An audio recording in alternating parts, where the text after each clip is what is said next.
Olá, meu nome é Andressa Damasceno e eu tô aqui para te falar de cultura familiar.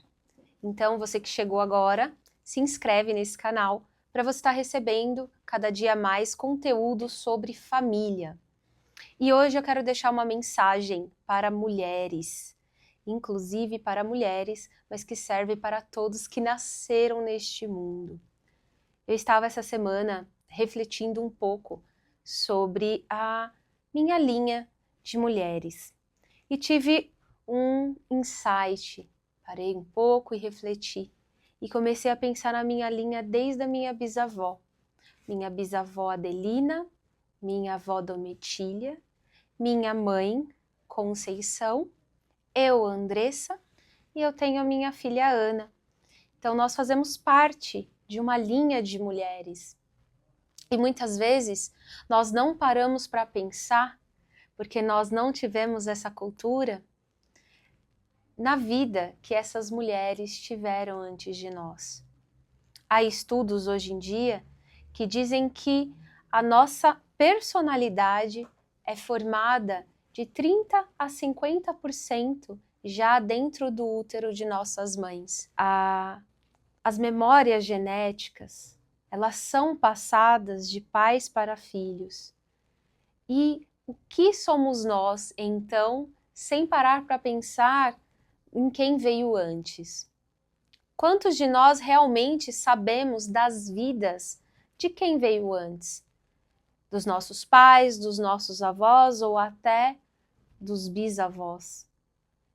E muitas vezes o que eles passaram foi passado de um para o outro e nós podemos estar aqui ainda repetindo padrões sem mesmo ter nem noção de quem veio.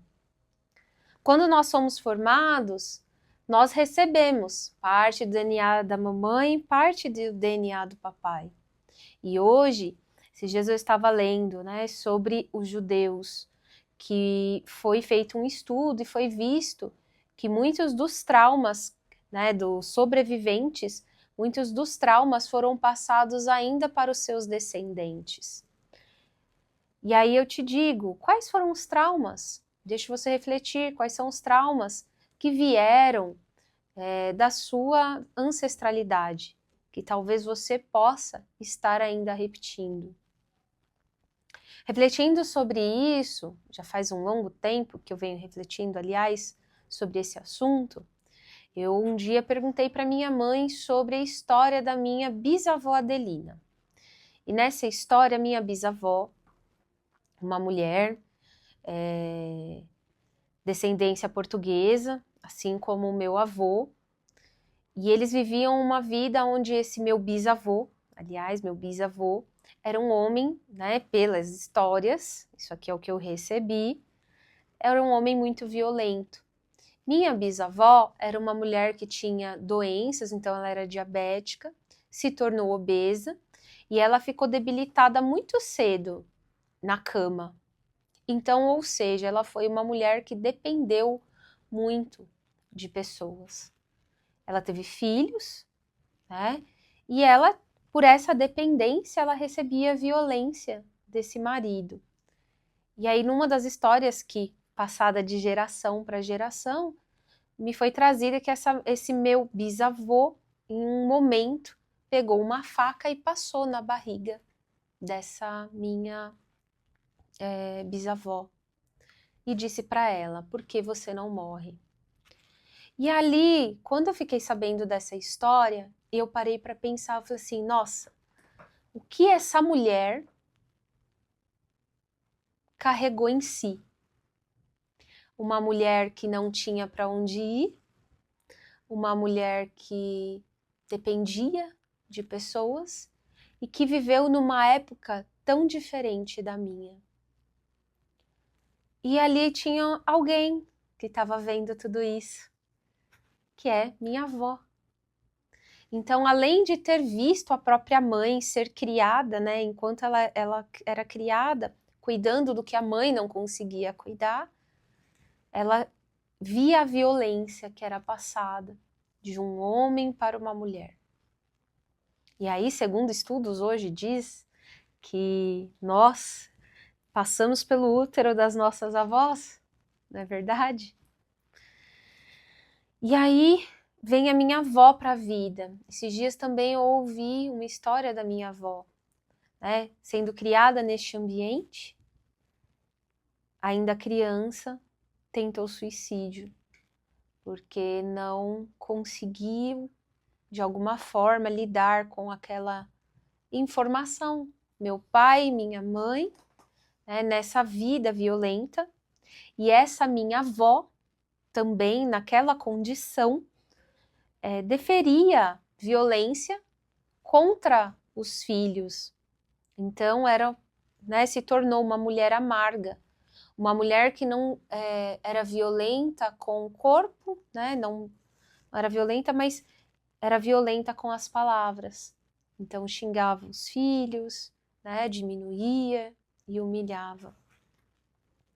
E aí vem para minha avó, uma mulher qual casou, teve 9 filhos vivos, tirando os que partiram.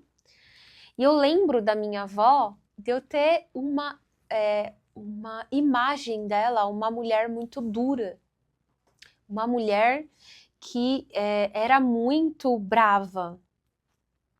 E em certos momentos é isso que eu vi.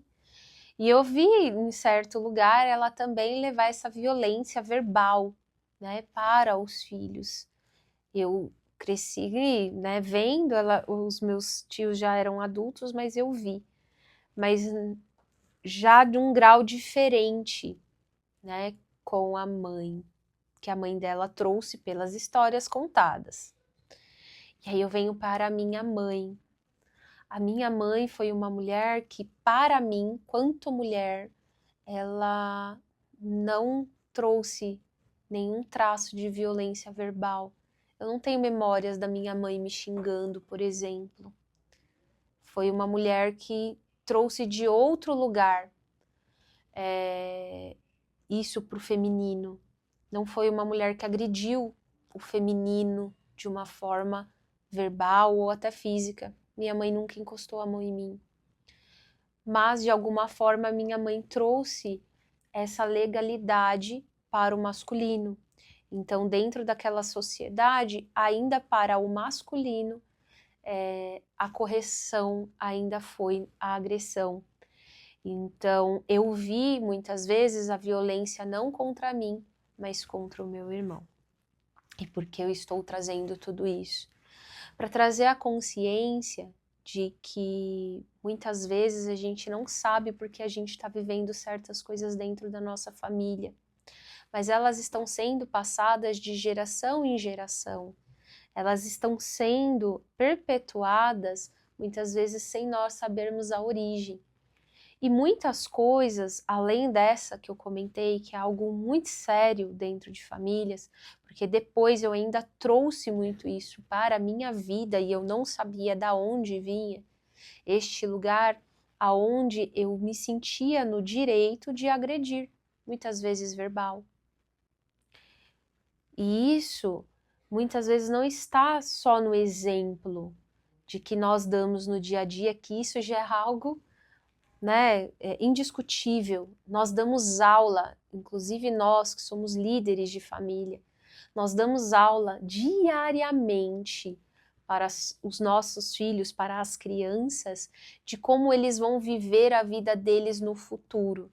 Mas eu digo também sobre a gente olhar que há muito além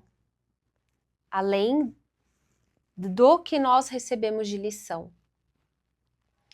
Só de nós termos consciência e pararmos para entender o que nós recebemos de lição e como nós interpretamos isso na nossa infância, já traz uma grande diferença de como nós vamos levar a vida da nossa família.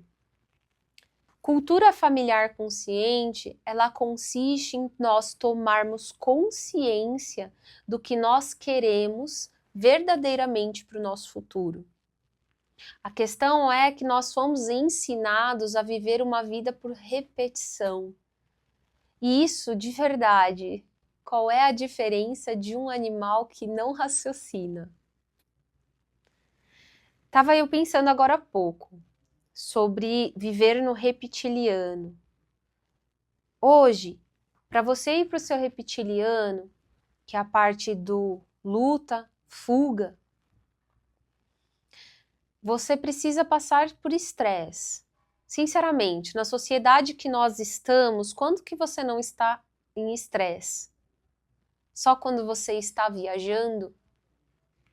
A questão, quando nós estamos na nossa casa e um filho fala conosco, um marido, alguém da nossa casa fala conosco, qual é o momento que você não está reagindo e que você está ouvindo com presença, assumindo um lugar para tomar uma decisão que não seja em prol de si mesmo?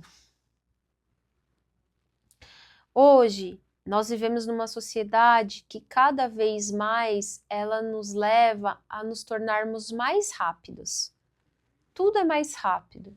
Os conteúdos são mais rápidos, as falas têm que ser mais rápidas, você tem 3 segundos para falar isso, 2 minutos para aquilo, terminar a sua atividade em pouco tempo. E muitas vezes a gente já está dentro das nossas convivências, como tem aquele filme O Clique, né? Passando para frente, a gente já está na nossa convivência querendo que as coisas terminem rápido, que tudo acabe rápido, que as pessoas sejam rápidas e eficientes. E isso já é estar no automático, isso já é estar no reptiliano. Então, a maioria das vezes nós não estamos tomando nenhuma decisão além do que nós aprendemos a tomar. Estamos no automático todo o tempo. Já trouxe outras vezes, e isso é natural do nosso cérebro. Ele é feito para automatizar, para a gente economizar energia. Mas a questão é, qual é o automático que nós estamos vivendo? Eu olhei para a minha história e agradeci muito a minha mãe, a minha avó, por elas já terem dado passos em prol de uma vida diferente, porque a violência em si doeu muito nelas, e elas não passaram na mesma proporção a qual receberam. Elas tiveram que lidar com assuntos que para a época era muito mais velado. A minha avó, por exemplo, né, quando trouxe numa história para a própria filha, falando que em um momento ela ia tentar suicídio. O que era falar do suicídio há pelo menos 70 anos atrás? As pessoas não falavam sobre isso. Elas não falavam dos sentimentos delas. Poucas famílias tinham acolhimento. E o que mais me choca hoje, dentro da realidade que nós estamos vivendo, que se a gente falar de 70 anos atrás, parece muito, porque, aliás, nós estamos também condicionados a achar que é muito 70 anos, né? Mas para uma sociedade, o que são 70 anos? Para a gente mudar alguma coisa. E já mudamos tanto, aliás. Mas quando a gente fala dessas mudanças, então, estamos falando de mudanças de gerações cada vez mais rápidas, a gente está falando de pessoas que não estão incluindo uma forma de viver que existe dentro de cada um de nós. Então nós temos essa genética, né, de 70 anos atrás, passando por nós, porque passaram pelos nossos avós, passaram pelos nossos pais e aqui estamos, mas a gente não inclui o que tudo isso tem a dizer. Que lá era diferente. Hoje, como mulher, eu posso me posicionar. Como era para minha bisavó se posicionar? Falar o que ela queria e o que ela não queria.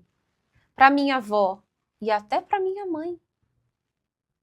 Existe uma diferença muito grande dentro do que essas gerações estão trazendo, mas todas essas gerações estão dentro de nós também. Porque nós levamos as pessoas a qual nos deram a vida e a qual nos deram a aula de viver.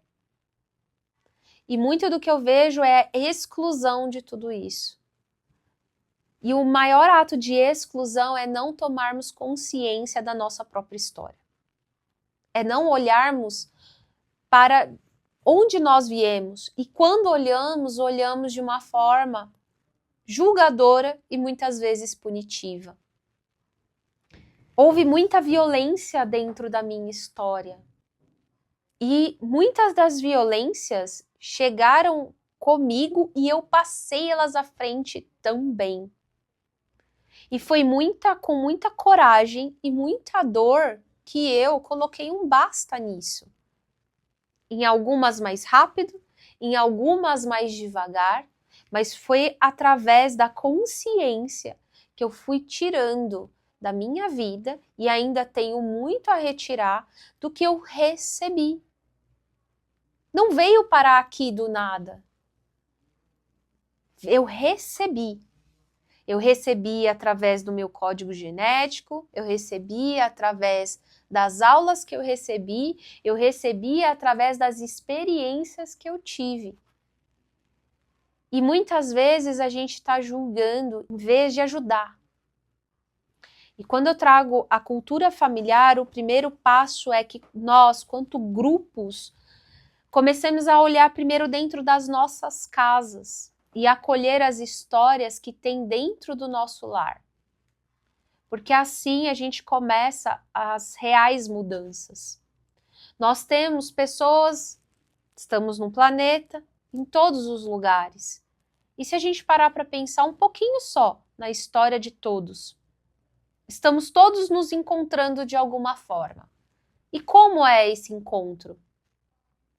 Cada dia que passa, eu vejo pouco TV, mas o que eu me relaciono com pessoas cada vez mais autocentradas em si, que faz muito sentido. Olha só, desde a minha bisavó estamos lutando contra violências. E como é que você luta por sobrevivência? Não é ficando autocentrado?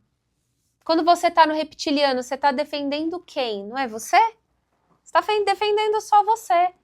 E quanto mais a gente vai para o reptiliano, quanto mais a gente fica autocentrado, menos a gente passa por uma transformação em coletivo. Menos a gente olha para a dor, vulnerabilidade das pessoas que estão mais próximas de nós.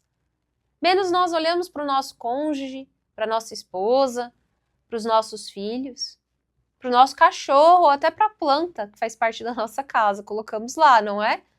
Muitas vezes a gente está neste lugar de não presença, sobrevivendo, em modo sobrevivência, não olhando para as pessoas que estão ao nosso redor.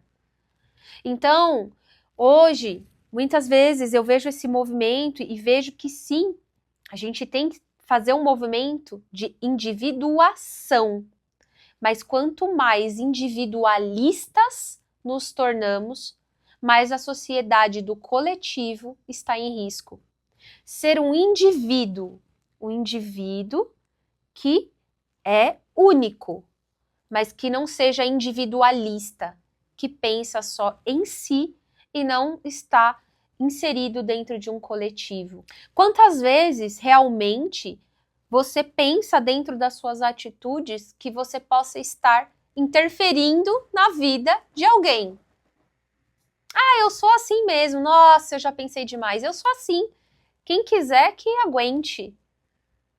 Já pensei muito assim. Tudo que eu trago aqui, aliás, eu estou rememorando para poder passar também, passando também. Eu vivi. Já achei que eu era daquele jeito e as pessoas tinham que me aguentar. Porque isso era ser eu mesma. Mas a questão é, ser eu mesma era alguém que muitas vezes machucava as outras pessoas? Ser eu mesma, uma pessoa que estava olhando para os meus resultados, estava olhando para mim? Ser eu mesma é simplesmente ser alguém que tá nem aí se o que eu disse, o que eu fiz ou não fiz, machucou alguém. E isso refletiu na minha vida como um todo, e inclusive nos meus filhos. Muitas vezes a gente está no reptiliano pensando na sobrevivência de trabalhar. Temos contas para pagar. Aliás, estamos nesse planeta, a maioria está nessa função, os adultos.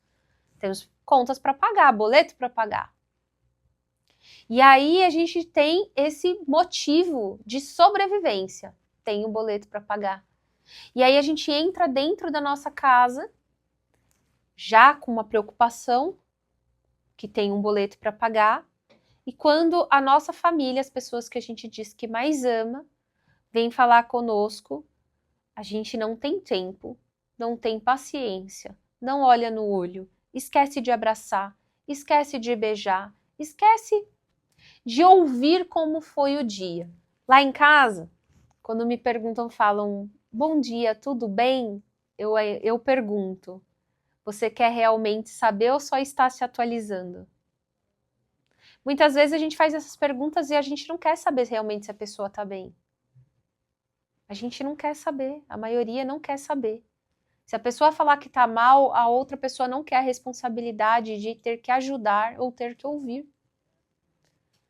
Então, entrando dentro da nossa casa, já com o reptiliano ligado, cheio de boleto para pagar, um filho fala algo que muitas vezes bate, chega numa dor sua de infância que você nem sabe que tem.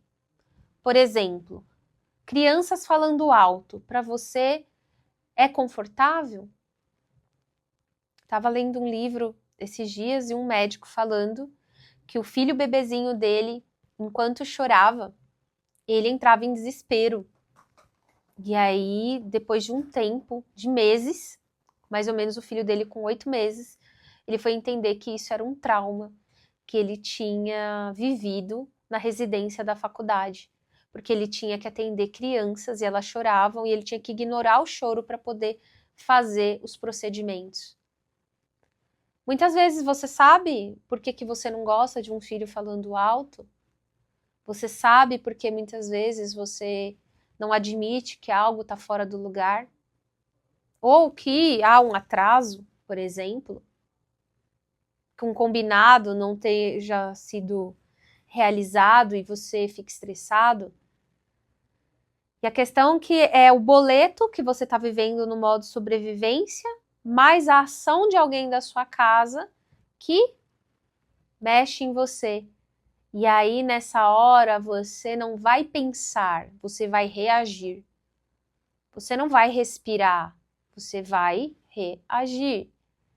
E isso é exatamente o que a cultura familiar consciente começa a trabalhar, que é a gente tomando consciência, ponto a ponto, e o que eu vejo como um ponto-chave, sem julgamento.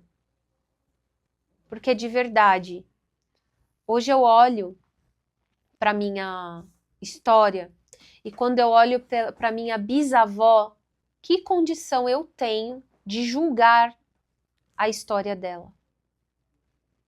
De tudo que ela viveu, que condição eu tenho de julgar a história dessa mulher? Na época que ela viveu, na era que ela viveu e na condição que ela viveu. E depois veio a minha avó e a minha mãe. E aqui estou eu, um fruto.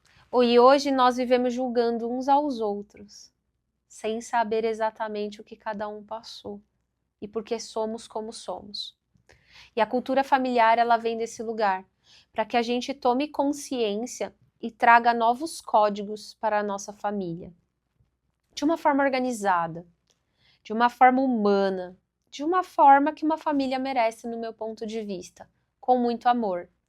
Acolhendo aonde dói e transformando isso no que realmente é, que é puro amor. Hoje, eu vejo famílias sendo construídas sem o real sentido de uma família. Estava pensando hoje pela manhã, ninguém começa uma família para terminar. Alguém aqui, depois coloquem aqui no comentário se alguém já começou uma família para terminar. Nunca vi pessoas começando família para terminar. E quando elas começam, elas querem que dê certo. Mas eu deixo aqui também como parte dessa cultura. E se terminar, como é que vai ser? Porque se a gente começar uma família pensando também no término, será que a gente também não escolhe melhor com quem a gente se relaciona? Será que não? E se a gente não pensa nisso, é porque a gente tá com bastante hormônio da paixão envolvido. Mas é importante a gente saber que, inclusive quando a gente tem filhos, essa relação ela vai ser eterna. Até o fim, nós teremos uma certa relação com essa pessoa. Porque a maioria das pessoas a qual eu converso, elas dizem, meus filhos são meus maiores bens. Minha família é o meu maior bem. Mas a questão é, quando há uma separação, o que você faz com o seu maior bem? O que fazem com o seu maior bem? Quando você está no reptiliano, o que fazem? Então, a mensagem que eu tenho para trazer hoje é essa, e realmente eu espero que a cultura familiar possa ajudar você a modificar o seu dia, tomar consciência do que você pode realizar e pode ser diferente, e que você comece a pensar um pouco sobre a sua ancestralidade, de onde você veio e o que vem sendo repetido ainda.